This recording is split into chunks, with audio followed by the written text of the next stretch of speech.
So how's it going, everybody? On today's video I'm going to go over basic motorcycle controls and how you can get started riding a motorcycle. Anyways, roll the intro and we'll get right in it.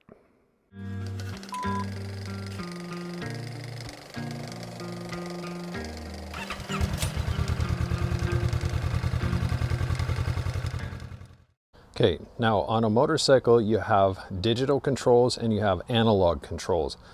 Now what I mean by that, digital control is you can think of it more of like an on-off switch for a light on your wall. You turn it to the on position and whatever it is going to be on. You turn it to the off position and whatever it is going to be off. Now analog controls, you can think of it like a volume knob on your stereo. Obviously the more you turn it, the more output you're going to get from that control. So motorcycles have two different types of controls on them. That's one way of thinking about it.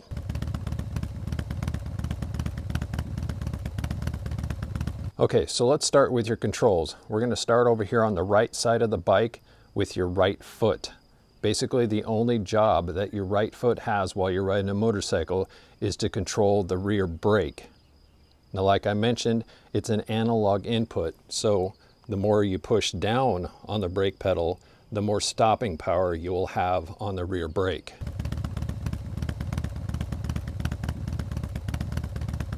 Okay, over here on the left side of the bike, you have the gear shift lever. Now, almost all motorcycles now are set up so that first gear is all the way to the bottom, neutral up above first gear, and then second, third, fourth, fifth, and then sixth if your bike has that sixth gear. So your left foot controls what gear you're in.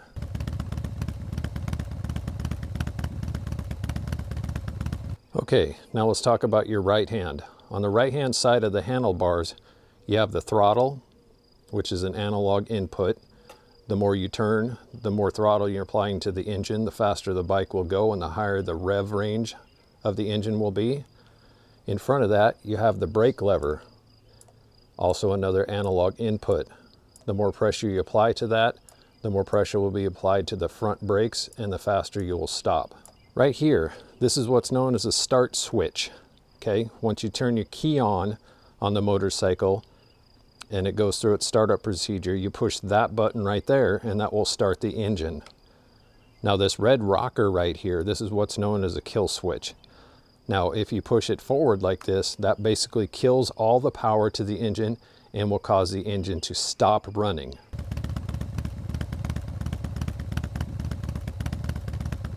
Okay, on the left side of the handlebar, this is where you're going to find your clutch, which is the lever right here. That's an analog input. Basically, when you pull in on the clutch, it disengages power from the engine to the transmission. When you let out on the clutch, it makes it so that the engine and transmission are fully engaged, thus propelling the bike forward. Right here, you're going to have your headlight switch for your high and low beams. This position is low, this position is high. Right here, you'll have the horn, which on a Honda is in a different position than most other bikes. And then down below that, you'll have the turn signal switch. Basically, on a motorcycle, you push right to turn on the right turn signal, push left to turn on the left turn signal, and then push in on the button to cancel. And then right here in the center, this is where the ignition switch is located on the little Honda Grom.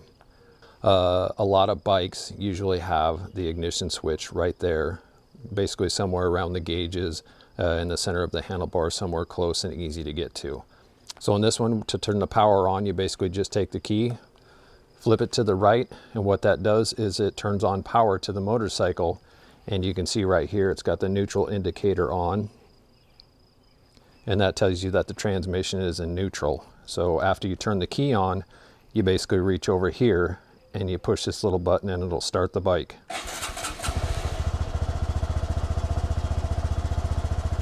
And then to turn the bike off, you just reach right back over. You can do it one of two ways. Just hit the kill switch, or just reach right back over and turn the ignition switch off.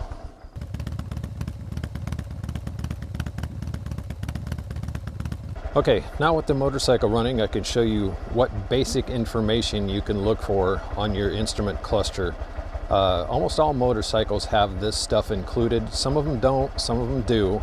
But the majority of bikes that you're going to look at riding are going to have this basic set of information. On this Grom over here on the left hand side, you can see there's a fuel level indicator. Right here you'll have your mile per hour readout. Next to that you're going to have a trip odometer, and then down below that you're going to have a clock. Now on some motorcycles this stuff is all analog, like the old school style stuff, but most modern motorcycles come with a digital readout now. So right here, your miles per hour, that's pretty self-explanatory. However fast you're going is going to read out however fast you're going right there. This little thing that's jumping around right here is what's known as a tachometer. That's basically displaying the RPMs of the engine and what it's doing. So if I were to twist the throttle right here, you can watch that right there. It will rise by me twisting the throttle. You can hear the engine reacting as I twist the throttle. And now watch the RPM gauge. Okay, so that's your basic information. Also on the dash right here, that's going to be your neutral indicator. Almost every motorcycle ever made comes with a neutral indicator. Next to that, you're going to have your turn signal indicators. This one's got one here for the left side turn signal indicator, and also for the right. Some motorcycles only have one flashing light to indicate that your turn signal is on.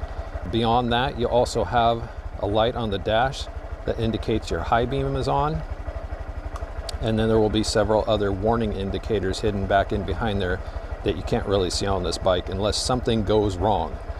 This one has an engine light hazard indicator on it, like if it loses oil pressure or the engine dies or something like that, that light will come on. Modern bikes that are equipped with analog brake systems, they also have one hidden back in there that will turn on if something goes wrong with the analog brake systems, or when you start a bike with ABS and you haven't started riding yet, that ABS light will flash until you start moving. Also, on the left side of this bike right here, it's got a little select button, and what that does is that scrolls through your trip odometer. On this little Grom, it's extremely basic. It has basically your total miles, it has trip A, trip B, and then back to total. Now if you scroll through trip A, trip B, there should be another button on the basically the instrument cluster that you can push, and you hold it and it will reset trip A or trip B. Like if you're trying to figure out how many miles per gallon you're getting or something like that, you can reset it to 0 to kind of measure how many, your fuel economy. All right, so now that we've gone over all the controls from the throttle to the brakes, to the clutch, to the turn signals, ignition switch, let's get on the bike and fire it up, and we'll talk about a few things of how you can basically get used to a motorcycle and become more comfortable on it while you're sitting in here in your own driveway or a parking lot somewhere, so that you feel a lot better when you finally get out there and hit the road. Get out there in traffic and start your motorcycling journey. Going over all this stuff and memorizing everything is really going to help you out in the long run and also in the short term to get you more comfortable with riding a motorcycle. So let's get on the bike, we'll fire it up and talk about a few things, and I'll show you how I learned how to ride a motorcycle myself. Now, the first thing that I did when I bought my bike and had it delivered to my house is I had it sitting right here in the driveway, and at first I just kind of sat there in the lawn chair and stared at it for a while, because it was quite intimidating. Now, anybody who tells you as an adult that they were never scared when they first got on a motorcycle and decided that they were going to do this, if they told you that they were never scared doing it, I think they're full of crap.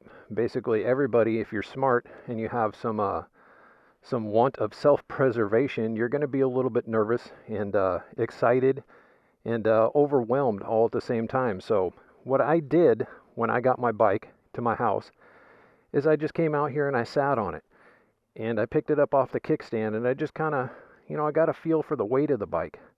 Now obviously this little Grom weighs next to nothing. It's only 225 pounds soaking wet. My Ninja weighed probably twice as much. It wasn't a very heavy machine by no means, but if you don't have any experience riding a motorcycle, the first time you sit on one, they're going to feel extremely heavy to you. So just come out here in your driveway and sit on your bike and just kind of, rock it back and forth. Just kind of getting the feel for it. Tip it side to side, move it back and forth, just so your legs can sort of begin to build a muscle memory. It's like with anything else when you do it. Repetition creates, I don't know, a muscle memory, basically. When you get used to the weight of the bike under you, your legs will naturally, start to feel more comfortable on it. And so will your hands and your arms and everything else. As you're sitting on your bike, just kind of, try to remember and memorize where everything is so that you're to the point where you can, operate the controls without having to look down at them. Because not having to look down at your controls while you're out riding is key to being safe on the road. If you're out in traffic or on a back road cruising around just doing your thing, you don't want to have to go like this, in order to know what you're doing. It's got to be instinctual, which is why spending some time on your bike in your driveway or in a parking lot when you first start out and really memorizing those controls is extremely important. So you want to know basically just by instinct where that front brake is, where that clutch is, where the rear brake is, where the shifter is, basically, where the kill switch is, where the start switch is, where the turn signals are, and where the high-low beam is, just everything except for the ignition. You don't really need to worry about that while you're out riding, but just kind of drill it into your mind as you're practicing in your driveway and just get it all dialed in. Now, it should go without saying, I want to stress the importance of wearing your motorcycle gear even when you're just in your driveway practicing, or if you're just out on the street in front of your house practicing. At the bare minimum, always wear a helmet. All right, now this next part is where a lot of people, where your heart starts pumping and your blood starts flowing and you really start getting really nervous. This next part is when you're going to actually fire up your bike. The first time you sit on a bike and start it up, it really can feel overwhelming because that moment when that bike turns on, that basically all that power to hurt yourself is right there at the tip of your fingers. So when you sit on your bike, just basically take a deep breath. Collect your thoughts. Millions of people do this all the time, and millions of people do this safely without getting injured. Unfortunately, some people get hurt, but we're not going to go there on this video. Just know you're not alone. If you sit on the bike and you're freaked out, you're not alone. Take your time. If you sit on the bike and your heart's just pumping like crazy and and you got a lot of anxiety and nervousness and stuff like that, here's what I would do. I would just get off the bike and go have a seat somewhere. Calm down. Okay, just calm down, just breathe, just relax. This is all part of the learning process. Like I said, if they said they weren't ever scared, they're full of crap. So after you take a break, come back over, hop back on the bike again. And just doing little things like this is going to get you used to the motorcycle. Just by, hopping off of it and climbing back on and just getting used to the bike, you'll start to grow into the mindset of what it's going to be like to ride a motorcycle. Okay. So now that you're nice and calm, hopefully, your heart's still going to be racing a little bit. Now that you're nice and calm, the first thing you want to do to start up your motorcycle, you know where the ignition is, so you know how to turn it on. The first thing you want to do when you're standing up here, put the kickstand up, okay? So now the full weight of the bike is up to you. The bike's fate, whether it falls over or not, is entirely in your hands. So the first thing you want to do is pull in on the clutch, okay? Pull in that clutch lever before you start the bike. Turn the key on, and it's going to make a little bit of noise. Your gauge cluster is probably going to do a fancy little dance like most bikes do. And then what you want to do is look for that neutral light that's on your dash that I showed you earlier. Make sure that light is on, but still keep the clutch pulled in. Now, what you're going to do is reach over here and hit this start switch, okay? And now that the bike is running, make sure the neutral light is on, and then you can let your hand slowly out on the clutch. The reason why I say to do it slowly is because sometimes a bike won't be in neutral, but that neutral light will be on, because there's like a little bit of a gray area there. It's not a precise line as to whether it's in first, second, or neutral. Sometimes that light will be on and the bike won't be in neutral.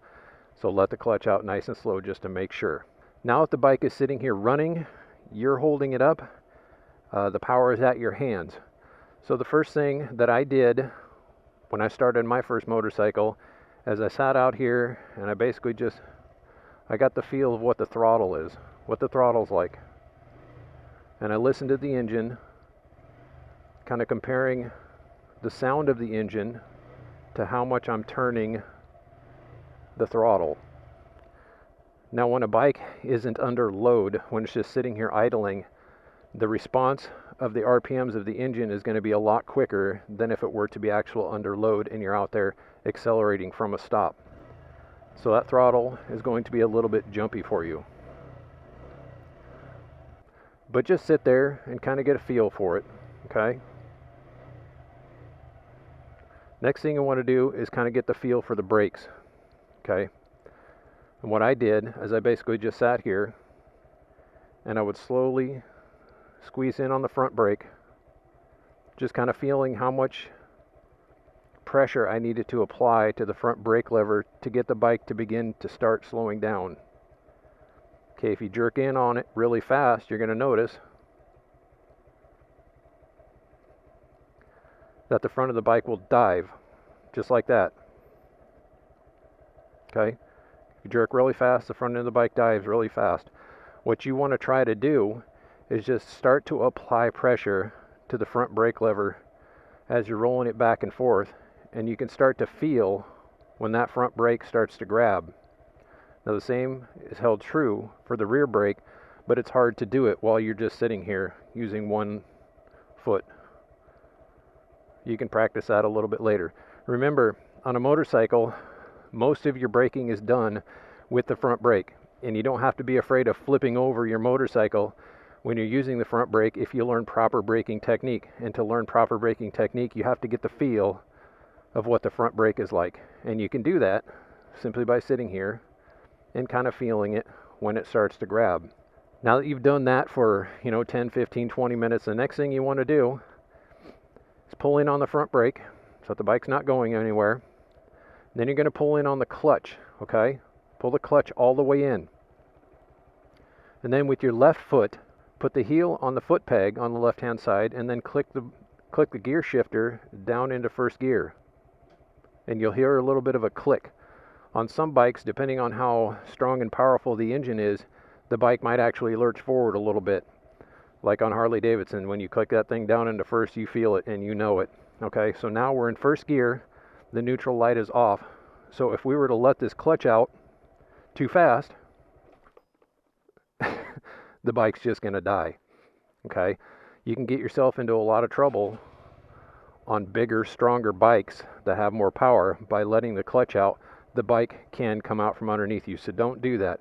What you're going to do in this next portion is, after you're in first gear and you got the bike running, you're going to start to get used to the friction zone. Now basically what the friction zone is it's an area where you start to let the clutch lever out, where the engine will start to engage the transmission. Now I'm going to show you, basically, I'm just going to place my hand on the right part of the handlebar right here, the right grip, and I'm going to keep the front brake covered. What I'm going to do is I'm going to begin to let this clutch out until I feel the bike starting to move forward. Once you start to feel it moving forward, you're at the beginning of the friction zone. And you can hear it when it starts to do that. The engine RPMs will come down. Okay? So what you're going to do is you're going to start practicing exactly where that engagement is. And once you feel it start to engage and the bike starts moving forward, pull the clutch back in. Push the bike back with your legs and just do that repeatedly. Okay? What that's doing is that's getting your muscle memory built up in your left hand to show you and tell you where the friction zone is, where that clutch is going to start to engage as you release the clutch lever. Now once you got in that point and you got that all memorized and stuff, what you're going to have to do in order to get the bike to move faster and in order to really get anywhere is you're going to have to actually apply some throttle. So like I said, when you're trying to get used to where the throttle, how touchy it is and everything by sitting on the bike, you're going to have to apply both those concepts at the same time. So what you're going to need to do is give the bike a little bit of throttle to bring the RPMs up so the bike doesn't stall when you begin to let the clutch out, and then you're going to let the clutch out slowly until it begins to engage, and then once the bike takes off, The faster the bike is going, the more you can let out on the clutch. Now remember when I said I talked about the clutch is analog. It's not just a light switch. Once you start to feel that thing engage, you don't just let go of it. You have to feed the clutch lever into the engine, if that makes sense. So you bring the RPMs up just a little bit, and then you start to let the clutch out.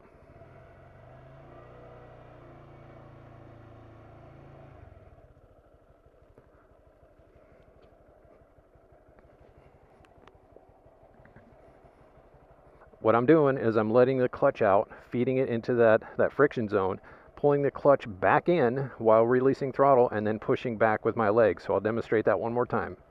Remember to keep the front brake covered with a couple of fingers if you can.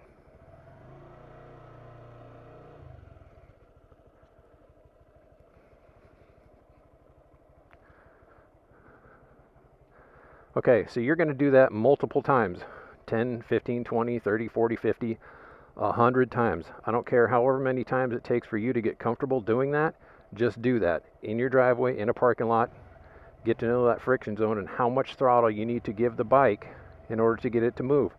Now, if you experience what's called whiskey throttle, while you end up giving it too much throttle and you let the clutch out too fast and the bike begins to get out of your control, drill it into your mind to pull that clutch back in and release enough pressure off your right hand in order to get that throttle to come back down to idling. Basically, this bike idles at like 1,000 RPMs. Whiskey throttle can get people hurt, okay? It caused people to crash into fences. I know somebody that happened to. Or it can cause you to go out into traffic and get really hurt. So just remember, that clutch is your friend when you start riding a motorcycle. Get to know it, get to know that friction zone very well. Once you're friends with the friction zone and the clutch, back the bike back up, reach down with your left foot, pull up very gently on the gear shift lever until you hear a click and you see that light on the dash indicating neutral. Then you can let the clutch out very slowly while holding your hand on the front brake. And that's pretty much it. That's how you get started riding a motorcycle. Turn the bike off here. Now I'm not going to go into, navigating traffic, how to do turns in this video, how to be safe on the street. There's lots of information on YouTube on how to do that. This is basically baby steps, and this is almost step number 1 to getting to learn how to ride a motorcycle. Turning is a whole nother thing when you're first starting. Braking while at speed is a whole nother thing while you're starting. What I want to stress with this is the definitive intro into riding a motorcycle. And people get nervous doing this stuff. That's completely normal. So, I hope this helped anybody out that's thinking about riding a motorcycle who has actually never done it before. I don't think I can get any more basics than this. So, anyways, I hope you guys, if you do start riding, to be safe out there. Remember, always wear your gear. And leave a comment down below if you have any other questions for me, and I'll do my best to answer them. I'm not a professional. I've just been doing this for a few years now. But I think the process that I've gone through to teach myself how to ride a motorcycle, I've been very safe because of it, because I do take baby steps.